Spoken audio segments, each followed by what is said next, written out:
Ilang buwan kang nagparamdam, ha? Natawagan kita, hindi mo sinasagot yung cellphone mo.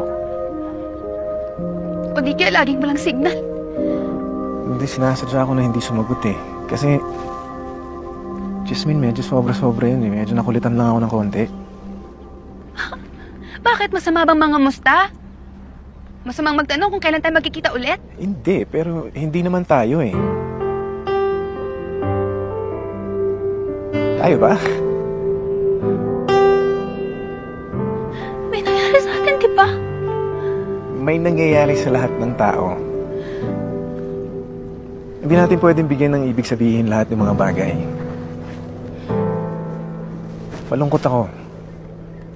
Nagdala ako ng emosyon. Pasensya na. Yung nangyari sa atin, wala naman ibig sabihin yun eh. Wala.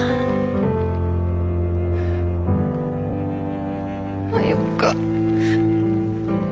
Tinabi mo sa akin na mahal mo ko, di ba? Tapos yung nangyari wala lang, Arthur. Hindi mo pananagutan yung nangyari sa atin? Anong pananagutan? Saan?